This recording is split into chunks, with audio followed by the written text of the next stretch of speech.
మామా happy friendship day. Happy friendship day రా. కట్టండి రా రాఖీ. రే అరతిక్క, రాఖీ కట్టేది రక్షాబంధానికి. దేనికంటే వీళ్ళు సర్లే మనం కొత్తగా తాలిబొట్లు కట్టుకుందాం.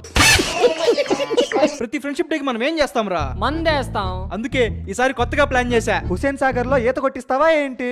వినండి, మన గర్ల్ ఫ్రెండ్స్ తో లాంగ్ ట్రిప్ ప్లాన్ చేశా.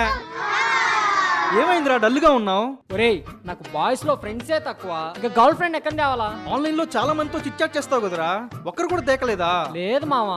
రే నువ్వు ఫ్రెండ్ యాప్ ట్రై చేసావా? ఫ్రెండ్ యాపా? అవునరా, ఫ్రెండ్ యాప్. ఈ యాప్ ఇండియాలోనే 20 మిలియన్స్ పీపుల్స్ యూస్ చేస్తున్నారు. ఇది అన్ని యాప్స్ లా కాదు. ఈ యాప్ లో కొత్త కొత్త ఫ్రెండ్స్ తో కలవచ్చు. నీకు నచ్చిన వారితో ఆడియో అండ్ వీడియో కాల్స్ మాట్లాడవచ్చు. అంతేకాదు ఇందులో నీకు నచ్చిన ఫ్రెండ్స్ తో గేమ్స్ ఆడవచ్చు, రూమ్స్ క్రియేట్ చేయవచ్చు, ఇంకా చాలా చేయొచ్చు. నన్ను నమ్ము మామా, సింగిల్ గా ఉన్న వాళ్ళకి ఇది ఒక మంచి యాప్ రా. ఈ ఫ్రెండ్షిప్ డే సందర్భంగా ఫ్రెండ్ యాప్ డౌన్లోడ్ చేసిన వారికి 30% డిస్కౌంట్ తో కూపన్ కోడ్స్ పొందవచ్చు. ఈ ఫ్రెండ్షిప్ డే రోజు కొత్తగా ఫ్రెండ్ తో కనెక్ట్ అవ్వాలనుకుంటే ప్లే స్టోర్ లో ఫ్రెండ్ యాప్ ని డౌన్లోడ్ చేసుకో.